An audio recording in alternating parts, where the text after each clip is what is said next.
20. Tamatnya Homo sapiens. Buku ini dimulai dengan menyajikan sejarah sebagai tahap selanjutnya dalam kontinum fisika ke kimia dan ke biologi. Sapiens adalah subjek kekuatan fisik yang sama, reaksi-reaksi kimia yang sama dan proses-proses seleksi alam yang sama yang mengatur semua makhluk hidup. Seleksi alam mungkin telah memberi Homo sapiens ladang permainan yang jauh lebih besar ketimbang yang diberikan kepada organisme-organisme lain manapun, tetapi ladang permainan itu masih memiliki batas-batasnya sendiri. Implikasinya adalah bahwa, tak peduli apapun upaya dan pencapaian-pencapaian mereka, sapiens tidak mampu menerobos untuk bebas dari batasan-batasan biologis mereka yang sudah ditentukan. Akan tetapi, pada awal abad ke-21, ini tidak lagi benar, Homo sapiens sedang menembus batas-batas itu. Ia kini sedang mulai menerobos hukum seleksi alam, menggantinya dengan hukum desain intelijen. Selama hampir 4 miliar tahun, setiap organisme tunggal di muka bumi berevolusi sesuai kehendak seleksi alam. Bahkan, tak satu pun yang dirancang oleh satu pencipta intelijen. Jerapah misalnya, mendapatkan leher panjang berkat kompetisi di antara jerapah-jerapah kuno, bukan kehendak makhluk super intelijen. Proto-jerapah yang punya leher-leher lebih panjang punya akses pada makanan lebih banyak sehingga menghasilkan lebih banyak keturunan ketimbang jerapah yang berleher pendek. Tidak ada satupun, tentu saja jerapah juga tidak, yang berkata, leher jenjang memungkinkan jerapah menjangkau daun-daun di puncak pohon.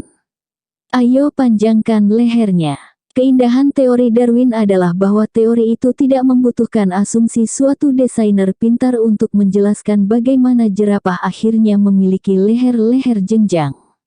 Selama miliaran tahun, desain intelijen bahkan tidak menjadi opsi karena memang tidak ada intelijensia yang bisa mendesain sesuatu. Mikroorganisme yang hingga masa mutakhir adalah satu-satunya makhluk hidup yang mampu mencapai prestasi-prestasi luar biasa. Satu mikroorganisme dalam satu spesies bisa memasukkan kode-kode genetika dari satu spesies yang berbeda sama sekali ke dalam selnya dan karena itu mendapatkan kapabilitas baru, seperti resistensi pada antibiotik. Meskipun demikian, sejauh yang bisa kita ketahui, mikroorganisme tidak punya kesadaran, tidak punya tujuan hidup, dan tidak punya kemampuan untuk merencanakan ke depan. Pada tahap tertentu, organisme seperti jerapah, lumba-lumba, simpanse, dan Neandertal berevolusi dalam hal kesadaran dan kemampuan untuk merencanakan ke depan.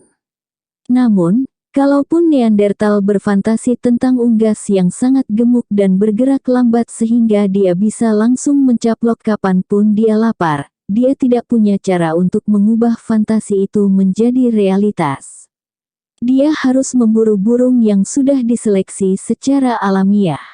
Rekahan pertama dalam rezim lama muncul sekitar 10.000 tahun lalu, saat revolusi agrikultur. Sapiens yang mengimpikan ayam gemuk bergerak lambat menemukan bahwa jika mereka mampu mengawinkan ayam jantan paling gemuk dengan ayam betina paling lamban, sebagian dari keturunannya akan gemuk dan lamban. Jika Anda mengawinkan sesama keturunannya, Anda bisa menghasilkan satu garis keturunan unggas yang gemuk dan lamban. Itu adalah ras ayam yang tak dikenal alam, yang diproduksi dengan desain intelijen bukan dari Tuhan, melainkan dari manusia.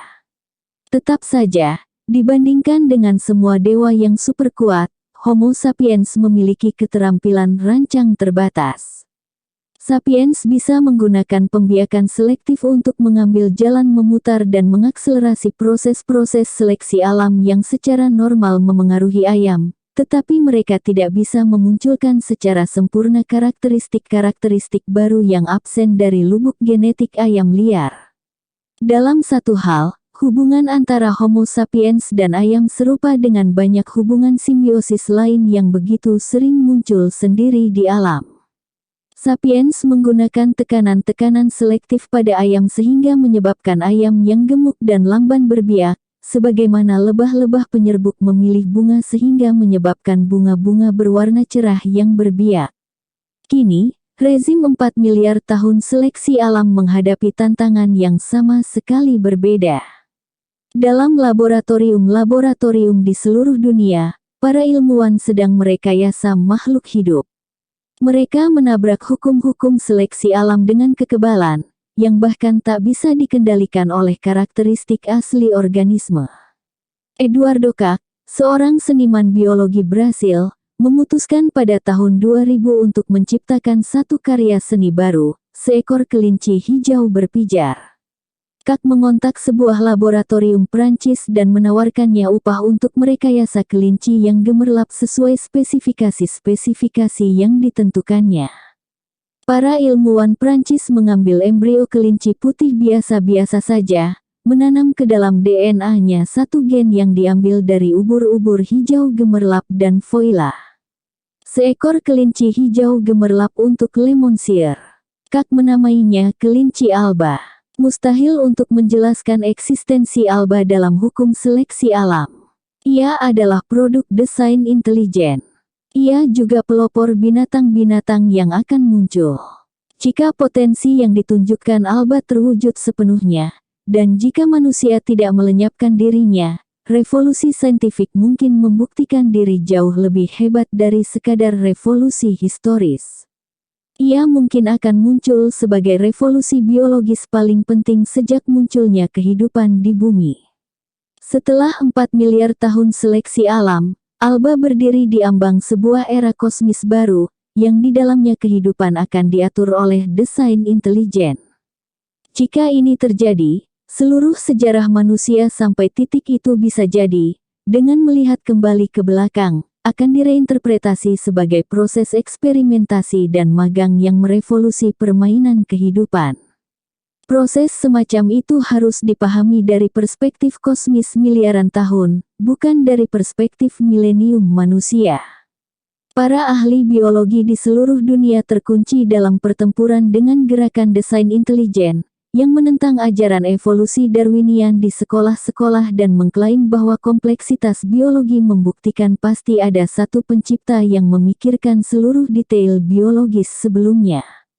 Para ahli biologi benar tentang masa lalu, tetapi para pendukung desain intelijen bisa jadi, ironisnya benar tentang masa depan.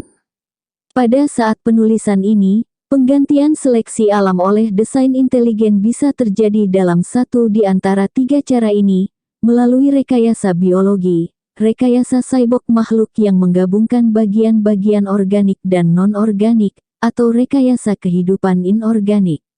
Tentang tikus dan manusia, rekayasa biologi adalah intervensi secara sengaja oleh manusia pada level biologis. Misalnya penanaman suatu gen yang ditujukan untuk memodifikasi bentuk organisme, kemampuannya, kebutuhan-kebutuhan atau hasratnya, dalam rangka mewujudkan suatu ide kultural yang diprakonsepsi, sebagaimana keinginan Eduardo Kac. Tidak ada yang baru tentang rekayasa biologi, yang ada di dalamnya. Orang-orang sudah menggunakannya selama ribuan tahun dalam rangka membentuk ulang diri mereka dan organisme lain. Satu contoh sederhana adalah pengebirian. Manusia sudah mengebiri banteng-banteng mungkin selama 10.000 tahun dalam rangka menciptakan sapi. Sapi adalah binatang yang kurang agresif sehingga lebih mudah dilatih menarik bajak. Manusia juga mengebiri laki-laki muda mereka sendiri untuk menciptakan penyanyi-penyanyi soprano dengan suara-suara mempesona dan orang Kasim yang bisa dengan aman dipercaya mengawasi harem sultan. Akan tetapi, kemajuan-kemajuan belakangan ini dalam memahami bagaimana organisme-organisme bekerja, sampai ke level sel dan nuklir, telah membuka kemungkinan-kemungkinan yang sebelumnya tak terbayangkan. Misalnya, kita kini bisa tidak hanya mengebiri pria, tetapi juga mengubah jenis kelaminnya melalui operasi dan perawatan hormon. Namun, tidak hanya sampai di situ. Lihat kejutan sesuatu yang menjijikkan dan mencemaskan yang terjadi ketika pada 1996, foto ini muncul di koran-koran dan televisi. Tidak ada keterlibatan Photoshop. Itu foto tanpa sentuhan apapun dari tikus nyata yang pada punggungnya ditanami sel-sel tulang rawan sapi oleh para ilmuwan. Para ilmuwan mampu mengendalikan pertumbuhan jaringan daging baru itu, membentuknya dalam hal ini untuk sesuatu yang tampak seperti telinga manusia. Proses ini mungkin segera memungkinkan para ilmuwan memproduksi telinga artifisial, yang kemudian bisa ditanam di manusia. Bahkan, keajaiban yang lebih nyata bisa dilakukan dengan rekayasa genetika, yang memancing munculnya banyak isu etis, politis, dan ideologis. Bukan hanya kaum monoteis taat yang menolak bahwa tidak boleh merebut peran Tuhan. Banyak ateis yang sudah pasti menyatakan terguncang oleh ide bahwa para ilmuwan sedang menuju sepatu alam.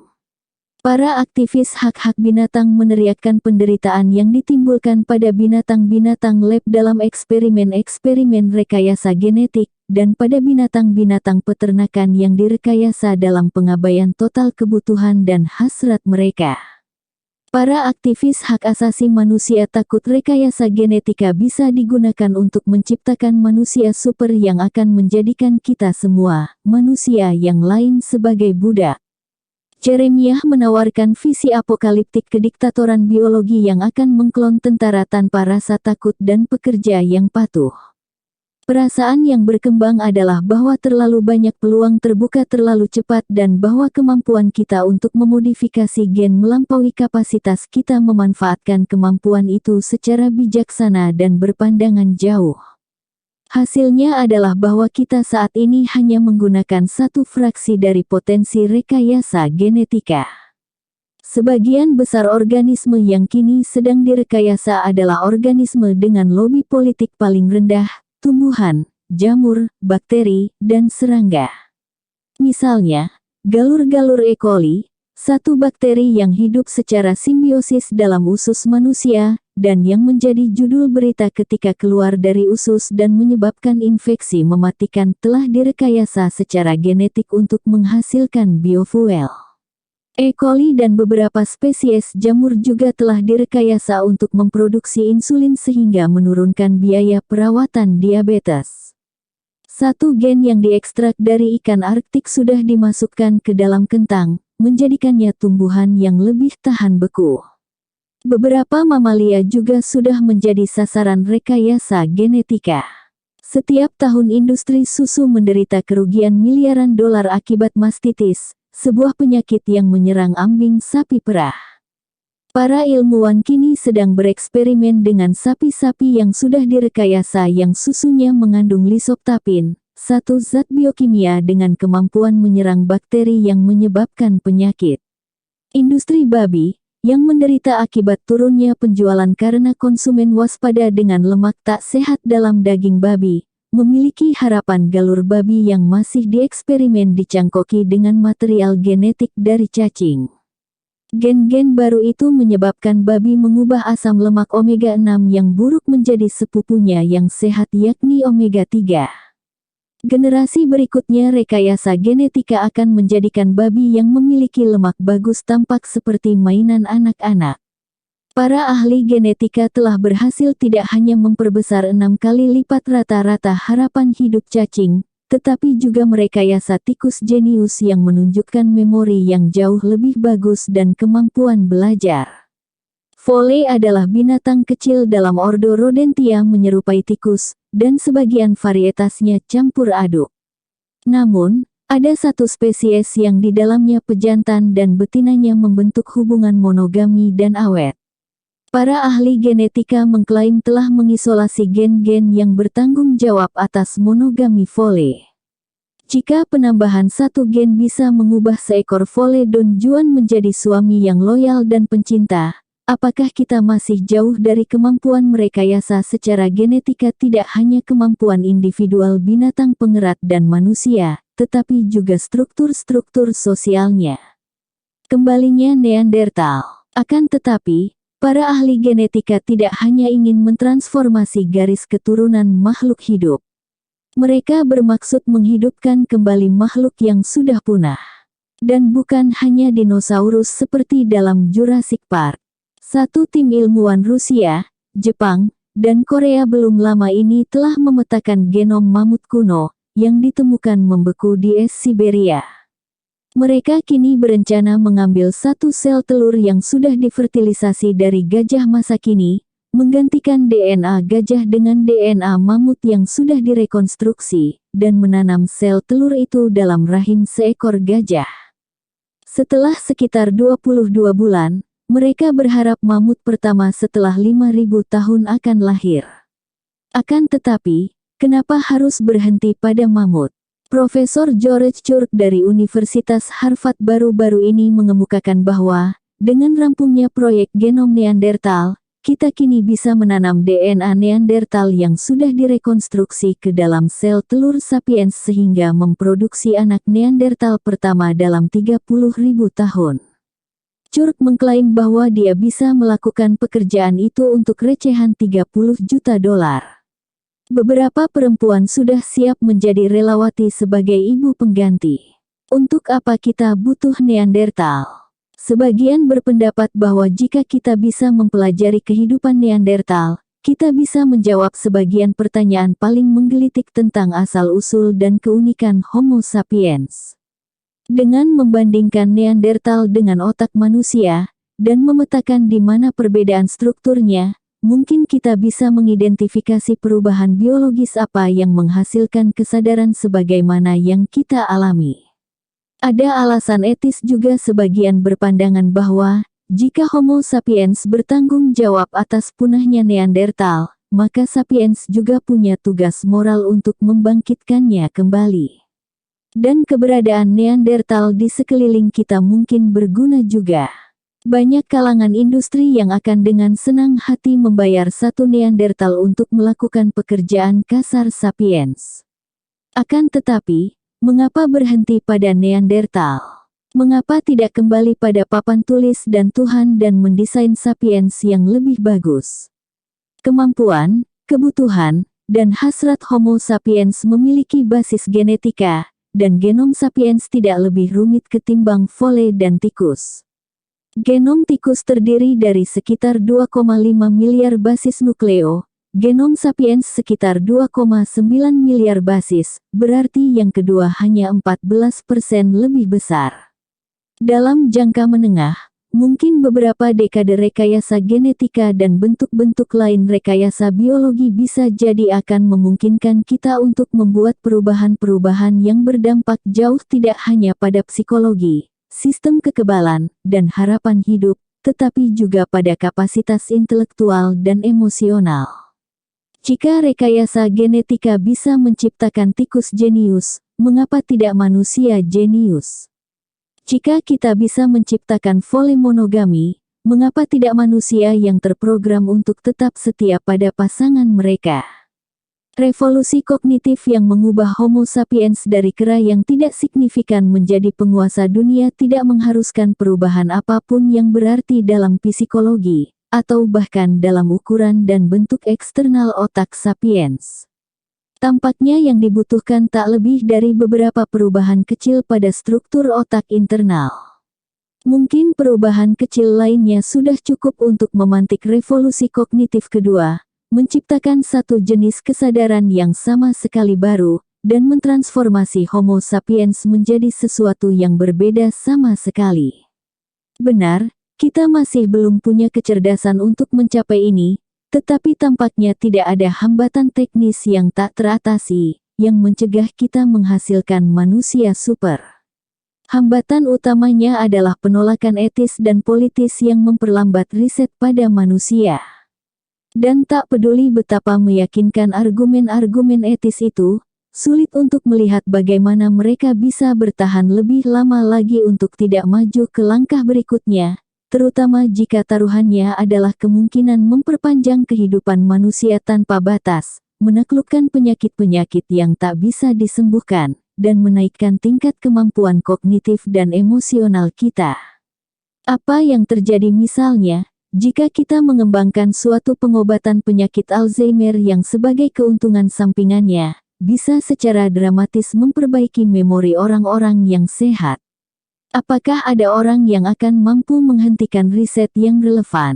Dan ketika pengobatan itu dikembangkan, bisakah institusi penegakan hukum manapun membatasi ini pada pasien Alzheimer dan mencegah orang sehat menggunakannya untuk memperoleh memori super? Belum jelas apakah rekayasa biologi bisa benar-benar membangkitkan kembali Neandertal, tetapi itu akan sangat mungkin menyibak tabir pada Homo sapiens. Bermain-main dengan gen kita tidak dengan sendirinya membunuh kita. Namun, kita mungkin menggesek biola bersama Homo sapiens sampai ke tingkat bahwa kita tidak akan lagi menjadi Homo sapiens. Kehidupan bionik. Ada teknologi baru lain yang bisa mengubah hukum kehidupan, rekayasa cyborg.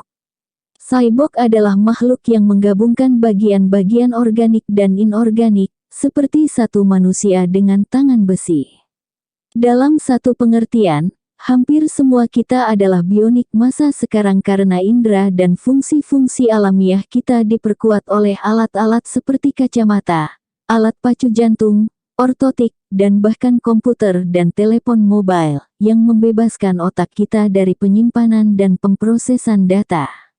Kita sudah berdiri di ambang menjadi cyborg yang sesungguhnya, memiliki fitur-fitur inorganik yang tak terpisahkan dari tubuh kita, fitur-fitur yang memodifikasi kemampuan kita, hasrat-hasrat, personalitas, dan identitas kita.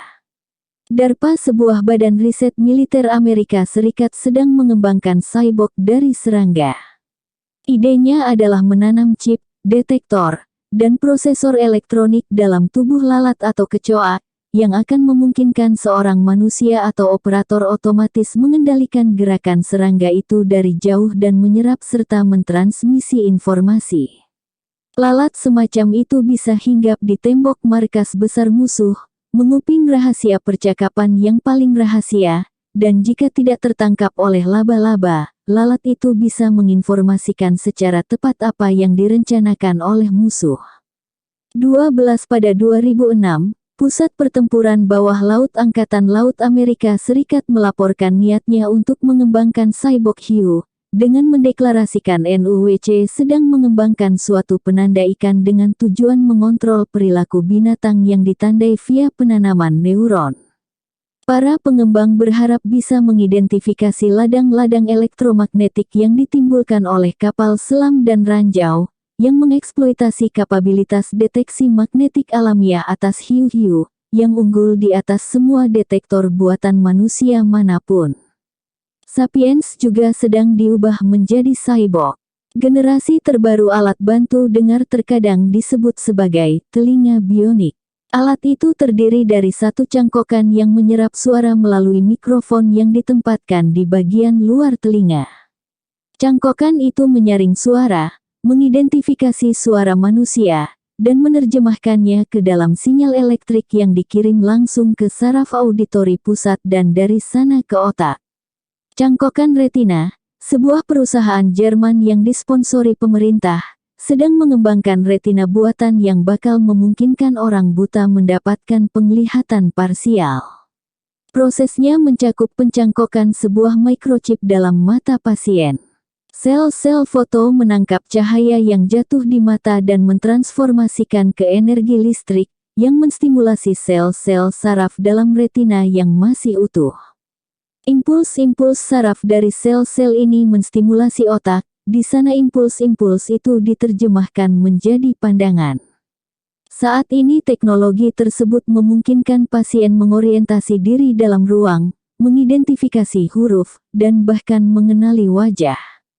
Jesse Sullivan, seorang tukang listrik Amerika, kehilangan kedua tangannya sampai bahu dalam kecelakaan pada 2001.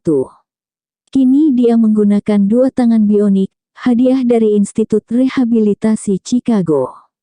Fitur istimewa tangan baru Jesse adalah bahwa keduanya dioperasikan dengan pikiran saja. Sinyal-sinyal neuron yang tiba dari otak Jesse diterjemahkan dengan mikrokomputer menjadi perintah elektrik, dan tangan bergerak.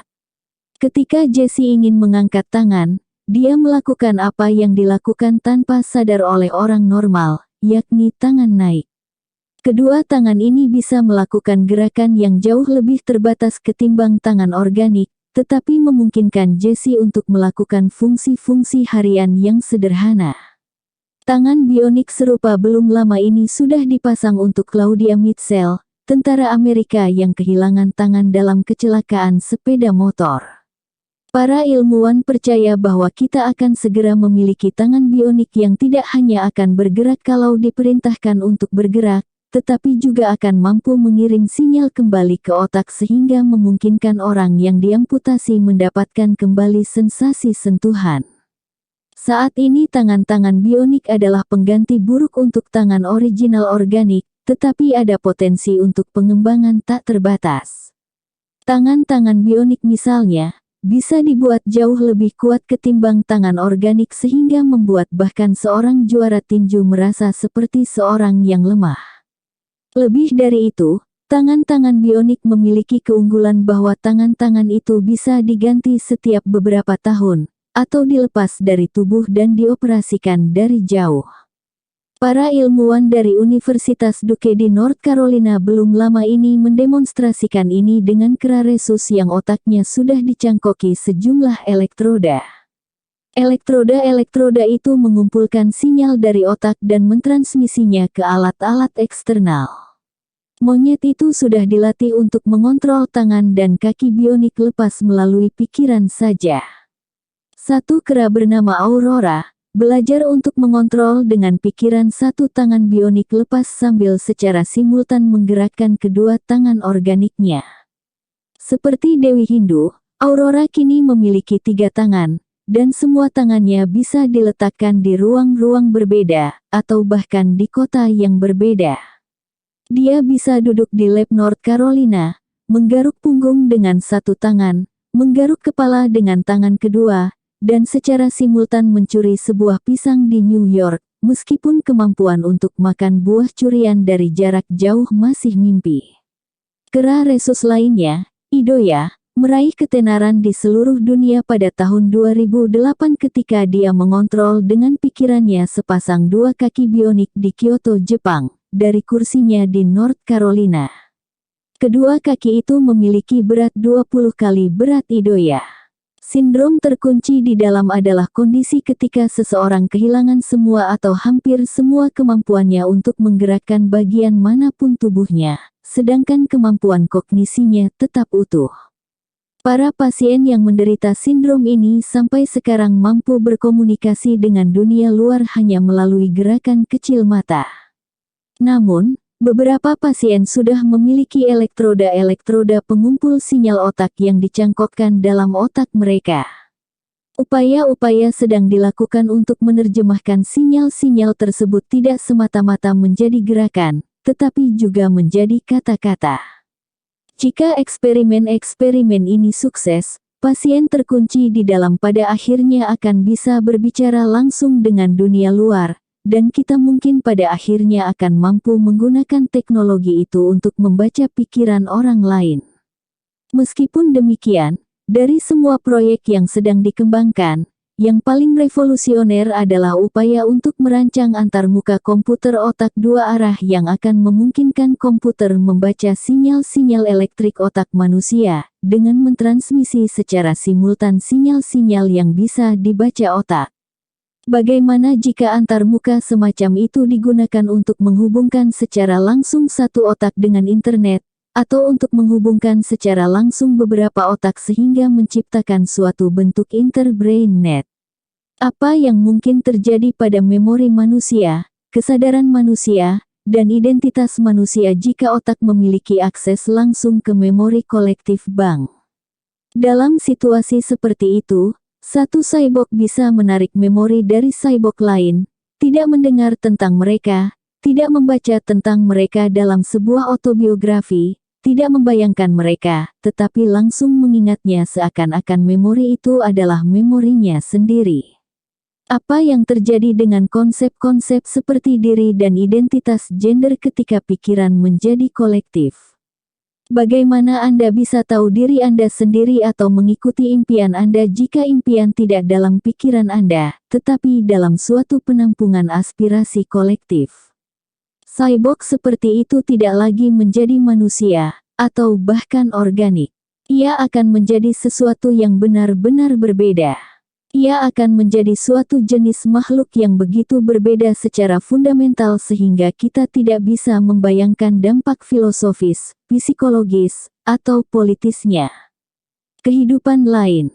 Cara ketiga untuk mengubah hukum-hukum kehidupan adalah merekayasa makhluk-makhluk inorganik sepenuhnya. Contoh-contoh yang paling jelas adalah program-program komputer dan virus-virus komputer yang bisa menjalani evolusi independen. Bidang pemrograman genetika kini menjadi salah satu titik yang paling menarik dalam dunia sains komputer. Bidang ini mencoba meniru metode-metode evolusi genetika.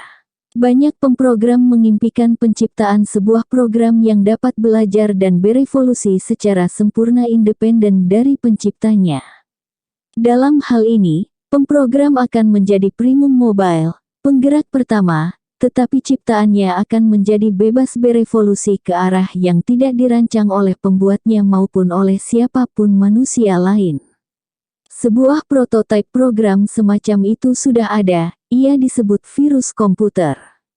Saat menyebar di internet, virus mereplikasi diri berjuta-juta kali, sementara sedang diburu oleh program-program predator antivirus dan bersaing dengan virus-virus lain untuk mendapatkan tempat di ruang cyber. Suatu hari saat virus mereplikasi diri, sebuah kesalahan terjadi, sebuah mutasi terkomputerisasi. Mungkin mutasi terjadi karena insinyur manusianya memprogram virus itu untuk sesekali melakukan kesalahan replikasi acak. Mungkin mutasi itu disebabkan oleh kesalahan acak. Jika secara kebetulan, virus hasil modifikasi lebih ahli dalam menginvasi komputer lain, ia akan menyebar ke seluruh ruang cyber. Jika demikian, mutan-mutan akan bertahan dan bereproduksi. Seiring waktu berjalan, ruang cyber akan penuh dengan virus baru yang tidak dirancang oleh siapapun, dan yang mengalami evolusi non-organik. Apakah semua ini makhluk hidup? Tergantung pada apa yang Anda maksud makhluk hidup. Virus-virus itu sudah pasti diproduksi oleh satu proses evolusi baru, yang sepenuhnya independen dari hukum dan batasan evolusi organik. Bayangkan kemungkinan lain, anggaplah Anda bisa membackup otak Anda ke satu hard drive portabel dan kemudian menjalankannya pada laptop. Apakah laptop Anda mampu berpikir dan merasa seperti sapiens? Jika demikian, apakah itu akan menjadi Anda atau orang lain? Bagaimana jika para pemrogram bisa menciptakan pikiran yang sepenuhnya baru tetapi digital, yang terdiri atas kode komputer, dilengkapi dengan perasaan akan diri, kesadaran, dan memori? Jika Anda menjalankan program itu di komputer Anda, apakah ia menjadi person? Jika Anda menghapusnya, bisakah Anda dituduh membunuh? Kita mungkin akan segera mendapat jawaban atas pertanyaan semacam itu.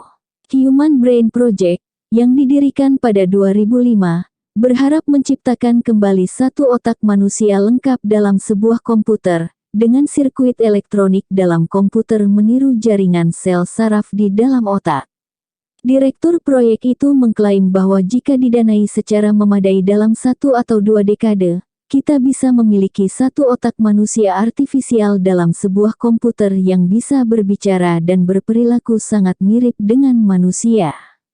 Jika berhasil, itu akan bermakna bahwa setelah 4 miliar tahun berkeliaran di dalam dunia kecil lingkungan organik, kehidupan akan tiba-tiba menyeruak ke alam inorganik yang sangat besar, siap untuk mengambil bentuk-bentuk di luar impian kita yang paling liar. Tak semua ahli setuju, memang, bahwa pikiran bekerja dalam cara analog dengan komputer-komputer digital masa kini, dan jika memang tidak, komputer-komputer masa kini tidak akan mampu menstimulasinya. Namun, bodoh kalau kita menolak secara kategoris kemungkinan itu sebelum membiarkannya untuk dicoba. Pada 2013 proyek itu menerima bantuan 1 miliar euro dari Uni Eropa. Bab singularitas. Saat ini, memang baru fraksi mungil dari peluang-peluang baru tersebut yang sudah terrealisasi. Namun, dunia 2013 sudah menjadi sebuah dunia yang di dalamnya kultur melepaskan diri dari belenggu-belenggu biologi. Kemampuan kita untuk merekayasa tidak semata-mata dunia di sekitar kita, tetapi yang paling penting dunia di dalam tubuh dan pikiran kita, sedang berkembang dalam kecepatan yang mencengangkan. Semakin banyak dan semakin banyak bidang aktivitas sedang diguncang dengan cara-cara di luar kewajaran. Para pengacara perlu memikirkan ulang isu-isu privasi dan identitas. Pemerintah menghadapi persoalan-persoalan pemikiran ulang perawatan kesehatan dan kesetaraan. Asosiasi-asosiasi olahraga dan institusi-institusi pendidikan perlu mendefinisi ulang permainan adil dan prestasi. Lembaga-lembaga dana pensiun dan pasar buruh harus menyesuaikan ulang dengan sebuah dunia yang di dalamnya 60 mungkin menjadi 30 yang baru. Mereka semua harus berurusan dengan teka-teki rekayasa biologi, cyborg, dan kehidupan inorganik. Pemetaan pertama genom manusia membutuhkan waktu 15 tahun dan 3 miliar dolar. Kini Anda bisa memetakan DNA satu orang dalam beberapa pekan dan dengan biaya beberapa ratus dolar. Era personalisasi kedokteran yang mencocokkan perawatan dengan DNA sudah dimulai. Dokter keluarga bisa segera memberitahu Anda dengan kepastian yang lebih besar bahwa Anda menghadapi risiko kanker hati, sementara Anda tidak perlu khawatir terlalu banyak tentang serangan jantung. Dokter bisa memastikan bahwa sebuah medikasi populer yang membantu 92% orang tidak berguna bagi Anda, dan Anda harus mengambil pil lain, yang fatal bagi banyak orang lain tetapi tepat untuk Anda. Jalan menuju kedokteran nyaris sempurna sudah berada di depan kita. Meskipun demikian, bersama perbaikan-perbaikan dalam pengetahuan medis akan datang juga teka-teki etik baru. Para ahli etika dan hukum sudah bergulat dengan isu pelik privasi berkaitan dengan DNA. Apakah perusahaan-perusahaan asuransi akan berhak meminta pindai DNA kita dan menaikkan preminya jika mereka menemukan kecenderungan genetika pada perilaku sembrono? Apakah kita akan diharuskan mengirim melalui faks DNA kita, bukan biodata kita, ke para calon majikan? Bisakah seorang majikan memilih kandidat karena DNA-nya terlihat lebih bagus? Atau bisakah kita menggugat dalam kasus-kasus semacam itu atas tuduhan diskriminasi genetika? Bisakah sebuah perusahaan yang mengembangkan makhluk baru atau organ baru mendaftarkan paten atas deretan DNA-nya? Jelas bahwa orang bisa memiliki ayam khas, tetapi bisakah memiliki spesies secara keseluruhan? Dilema semacam itu tidak ada apa-apanya dengan implikasi-implikasi etis, sosial, dan politis dari proyek Gilgamesh dan potensi kemampuan-kemampuan baru kita untuk menciptakan manusia super. Deklarasi Hak Asasi Manusia, program medis pemerintah di seluruh dunia, program-program asuransi kesehatan nasional, dan konstitusi nasional di seluruh dunia mengakui bahwa satu masyarakat manusia harus memberi semua anggotanya perawatan medis yang adil dan menjaga mereka dalam kondisi kesehatan yang relatif baik. Itu semua baik-baik saja sepanjang kedokteran berurusan terutama pada pencegahan dan pengobatan sakit. Apa yang mungkin terjadi ketika kedokteran menjadi sibuk dengan penguatan kemampuan manusia? Akankah semua manusia berhak mendapatkan kemampuan-kemampuan yang sudah diperkuat semacam itu, atau akankah ada suatu elit baru manusia super? Dunia modern akhir kita membanggakan diri pada pengakuan, untuk kali pertama dalam sejarah, kesetaraan dasar semua manusia, tetapi ia mungkin terdorong untuk menciptakan masyarakat yang paling tidak setara di antara semua masyarakat. Sepanjang sejarah, kelas-kelas atas selalu mengklaim sebagai lebih pintar, lebih kuat, dan umumnya lebih baik ketimbang kelas bawah. Mereka biasanya mendelusi diri.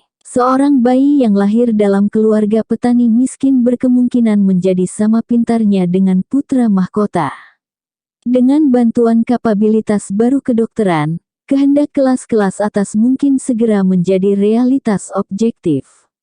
Ini bukan fiksi sains. Sebagian besar plot fiksi sains menggambarkan suatu dunia yang di dalamnya sapiens yang identik dengan kita, menikmati teknologi superior seperti pesawat ruang angkasa berkecepatan cahaya dan senjata-senjata laser.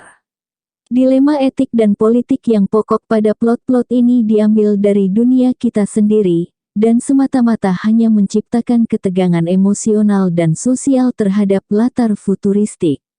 Namun, potensi real teknologi masa depan adalah mengubah Homo sapiens itu sendiri, termasuk emosi dan hasrat kita, dan bukan semata-mata kendaraan-kendaraan dan senjata-senjata kita.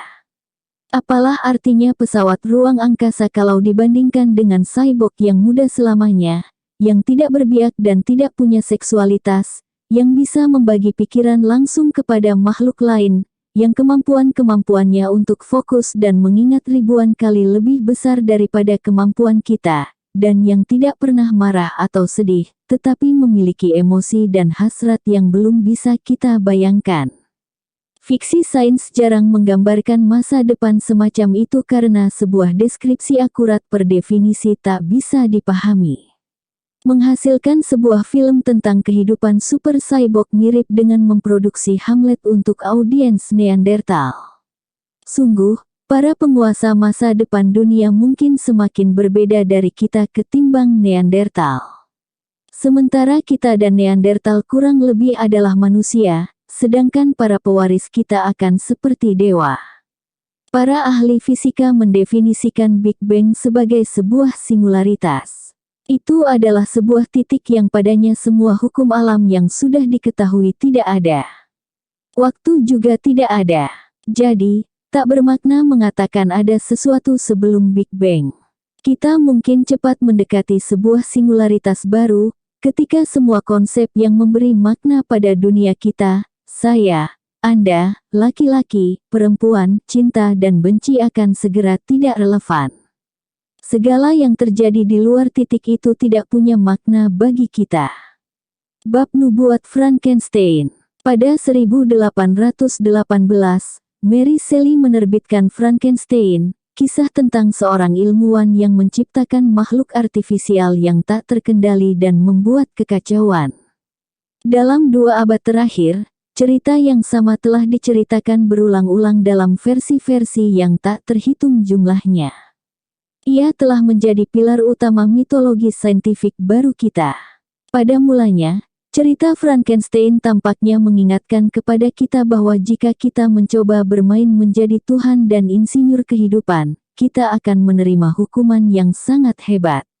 Namun, kisah itu memiliki makna yang lebih dalam. Mitos Frankenstein menghadapkan Homo sapiens pada fakta bahwa hari-hari akhir sedang mendekat. Jika tidak ada intervensi nuklir atau bencana ekologis, demikian menurut cerita itu, kecepatan perkembangan teknologi akan segera menuju penggantian Homo sapiens dengan makhluk yang sama sekali berbeda, yang memiliki tidak hanya jiwa yang berbeda, tetapi juga sesuatu yang bakal membingungkan sebagian besar sapiens. Kita suka mempercayai bahwa pada masa depan orang-orang seperti kita akan bepergian dari planet ke planet dengan pesawat ruang angkasa. Kita tidak suka berkontemplasi tentang kemungkinan bahwa pada masa depan, makhluk-makhluk dengan emosi-emosi dan identitas-identitas seperti kita tidak akan ada lagi, dan tempat kita akan digantikan oleh bentuk-bentuk kehidupan alien, yang kemampuannya membuat kemampuan kita tidak ada apa-apanya. Bisa saja kita menemukan kenyamanan dengan ide bahwa Dr. Frankenstein menciptakan sebuah monster mengerikan, yang harus kita hancurkan dalam rangka menyelamatkan diri. Kita suka mengisahkan cerita dengan cara itu karena itu mengimplikasikan bahwa kita adalah yang terbaik di antara semua makhluk, bahwa tidak pernah dan tidak akan pernah ada sesuatu yang lebih baik dari kita. Setiap upaya untuk memperbaiki kita akan gagal dengan sendirinya karena sekalipun tubuh kita mungkin membaik, Anda tidak bisa menyentuh jiwa manusia. Kita akan kesulitan menelan fakta bahwa para ilmuwan bisa merekayasa jiwa sebagaimana tubuh sehingga Dr. Frankenstein masa depan bisa menciptakan sesuatu yang benar-benar superior di atas kita, sesuatu yang akan memandang rendah kita sebagaimana kita memandang rendah Neanderthal. Kita tidak bisa yakin apakah Frankenstein masa kini benar-benar akan mengisi nubuat ini. Masa depan tidak diketahui, dan akan mengejutkan jika ramalan-ramalan dari beberapa halaman terakhir terwujud sepenuhnya. Sejarah mengajarkan kepada kita apa yang tampak hanya berada di sudut terpencil mungkin tidak pernah terwujud karena hambatan-hambatan yang tak terlihat, dan bahwa skenario lain yang tak terbayangkan akan benar-benar datang. Ketika abad nuklir meletus pada 1940-an, banyak ramalan yang dibuat tentang masa depan dunia nuklir pada 2000. Ketika Sputnik dan Apollo 11 menembakkan imajinasi dunia, semua orang mulai meramal bahwa pada akhir abad, orang akan hidup di koloni-koloni ruang angkasa di Mars dan Pluto. Beberapa dari ramalan-ramalan ini terwujud. Di sisi lain, tak seorang pun meramalkan internet. Maka, jangan hanya berpikir membeli asuransi liabilitas untuk mengganti rugi Anda melawan gugatan-gugatan yang diajukan makhluk-makhluk digital. Fantasi di atas, atau mimpi buruk, barulah stimulan untuk imajinasi Anda. Yang harus kita pikirkan dengan serius adalah ide bahwa tahap selanjutnya dari sejarah akan mencakup tidak hanya transformasi teknologis dan organisasional, tetapi juga transformasi fundamental dalam kesadaran dan identitas manusia. Dan ini semua bisa berupa transformasi-transformasi yang begitu fundamental sehingga membuat istilah manusia itu sendiri dipertanyakan. Berapa lama waktu yang kita punya? Tak seorang pun benar-benar tahu. Sebagaimana sudah disebutkan, sebagian orang mengatakan bahwa pada tahun 2050 beberapa manusia sudah akan amortal. Ramalan-ramalan yang agak kurang radikal berbicara tentang abad berikutnya atau milenium berikutnya. Namun, dari perspektif 70.000 tahun sejarah sapiens, apalah arti beberapa milenium? Jika tabir itu benar-benar segera tersibak pada sejarah sapiens, kita para anggota salah satu generasi terakhir harus mencurahkan waktu untuk menjawab salah satu pertanyaan terakhir, kita ingin menjadi apa? Pertanyaan ini terkadang dikenal sebagai pertanyaan penguatan manusia, mengerdilkan perdebatan-perdebatan yang kini menyibukkan para politisi, filsuf, sarjana, dan masyarakat biasa. Lagi pula, perdebatan masa kini antara agama, ideologi, negara, dan kelas-kelas masa kini dalam semua skenario akan lenyap bersama Homo sapiens. Jika para pengganti kita benar-benar berfungsi pada level kesadaran yang berbeda, atau mungkin memiliki sesuatu di luar kesadaran yang bahkan tidak bisa kita bayangkan, tampaknya meragukan bahwa Kristen atau Islam akan menarik minat mereka, bahwa organisasi sosial mereka bisa menjadi komunis atau kapitalis, atau bahwa gender-gender mereka mungkin laki-laki atau perempuan. Dan lagi, perdebatan-perdebatan besar tentang sejarah penting karena sekurang-kurangnya generasi pertama Tuhan-Tuhan ini akan dibentuk oleh ide-ide kultural para perancang manusia mereka. Akankah mereka diciptakan dalam gambaran kapitalisme, Islam, atau feminisme? Jawaban atas pertanyaan ini mungkin akan melenceng ke arah-arah yang sama sekali berbeda. Sebagian besar orang lebih suka tidak memikirkannya. Bahkan, bidang biotetik lebih suka membahas masalah lain, apa yang terlarang untuk dilakukan. Apakah bisa diterima menciptakan eksperimen genetika pada makhluk manusia yang hidup, pada janin yang diaborsi, pada sel induk? Apakah etis untuk mengklon domba dan simpanse? Lalu bagaimana dengan manusia? Semua ini memang pertanyaan-pertanyaan penting, tetapi naif untuk membayangkan bahwa kita bisa begitu saja menginjak rem dan menghentikan proyek-proyek saintifik yang sedang mengupgrade Homo sapiens menjadi jenis makhluk yang berbeda. Sebab proyek-proyek ini tak terpisahkan, menyatu dengan proyek Gilgamesh. Tanyalah para ilmuwan mengapa mereka mempelajari genom, atau berusaha menghubungkan otak dengan komputer, atau berusaha menciptakan pikiran dalam sebuah komputer. 9 dari 10 kali Anda akan mendapat jawaban standar yang sama, kami sedang melakukannya untuk mengobati penyakit dan menyelamatkan kehidupan manusia. Sekalipun implikasi-implikasi dari penciptaan pikiran dalam komputer jauh lebih dramatis dari pengobatan penyakit psikiatris, ini adalah justifikasi standar yang diberikan karena tak seorang pun bisa melawannya. Itulah kenapa proyek Gilgamesh adalah andalan sains. Ia berfungsi menjustifikasi segala hal yang dilakukan sains. Punggung babi Dr. Frankenstein di atas pundak Gilgamesh. Karena mustahil untuk menghentikan Gilgamesh, tidak mungkin pula menghentikan Dr. Frankenstein. Satu-satunya hal yang bisa kita coba lakukan adalah mempengaruhi arah yang sedang mereka tempuh. Karena kita mungkin akan segera mampu merekayasa hasrat-hasrat kita juga, mungkin pertanyaan realnya yang kita hadapi bukanlah kita ingin menjadi apa, tetapi kita menginginkan apa. Mereka yang tidak tergugah oleh pertanyaan ini mungkin memang belum pernah cukup memikirkannya. Bab binatang yang menjadi Tuhan. 70.000 tahun lalu, Homo sapiens adalah binatang yang tak signifikan, yang mengurusi urusannya sendiri di satu sudut Afrika. Dalam milenium-milenium berikutnya, ia bertransformasi menjadi penguasa segenap planet dan meneror ekosistem. Kini ia berdiri di ambang menjadi Tuhan, tergerak untuk meraih tidak hanya kemudahan abadi, tetapi juga kemampuan ketuhanan untuk menciptakan dan menghancurkan. Sayang sekali, rezim sapiens di bumi sejauh ini menghasilkan sedikit yang bisa kita banggakan. Kita telah menguasai alam sekitar, meningkatkan produksi makanan, membangun kota-kota, mendirikan imperium-imperium, dan menciptakan jaringan-jaringan perdagangan yang jauh. Namun, apakah kita menurunkan jumlah penderitaan di dunia? Dari waktu ke waktu, peningkatan masif kekuatan manusia tidak dengan sendirinya memperbaiki kesejahteraan individual sapiens, dan biasanya malah menyebabkan penderitaan besar bagi binatang-binatang lain. Dalam beberapa dekade terakhir, kita akhirnya membuat sejumlah kemajuan real dalam hal kondisi manusia, dengan pengurangan kelaparan, wabah, dan perang. Namun, situasi binatang-binatang lain memburuk lebih cepat ketimbang sebelum-sebelumnya, dan perbaikan di banyak kemanusiaan juga terlalu baru dan ringkih untuk dipastikan.